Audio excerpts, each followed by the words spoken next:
makosa mawili. Kosa la kwanza mshtakiwa kwa kosa la kukusanya na kutoa mali na huduma kwa kutekeleza vitendo vya ukaidi, jambo ambalo ni kinyume na sheria chini ya sheria inayoshughulikia masuala ya ukaidi ambayo kwa lugha ya Kimombo inajulikana kama the Prevention of Terrorism Act.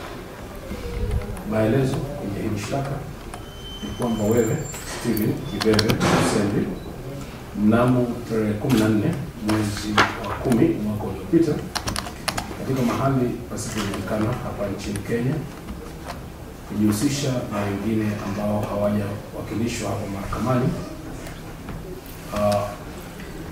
ulipokea shilingi 6,417 kupitia kwa nambari yako ya simu ambayo ni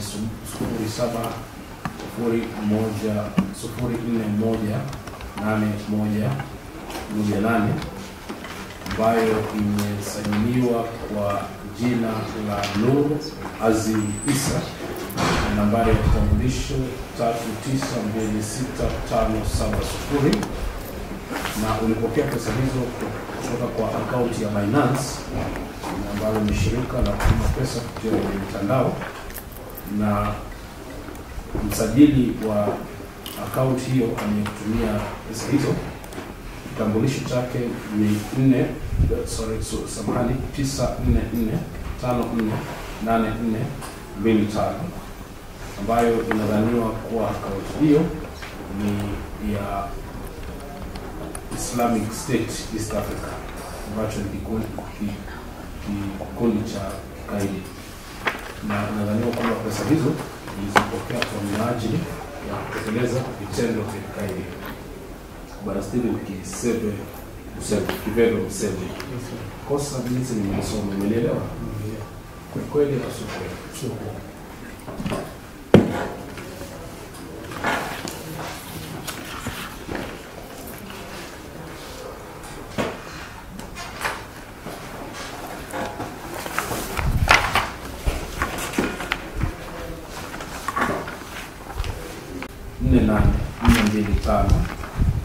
ambayo inadhaniwa kuwa ni akaunti ya Islamic State East Africa, kikundi cha kikaidi, na ulipokea pesa hizo ukiwa unajua ukiwa na ufahamu kwamba zilikuwa pesa ambazo zilihitajika kutumika kwa utekelezaji wa kitendo cha kikaidi.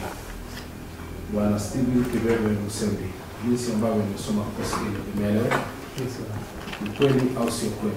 Sio kweli.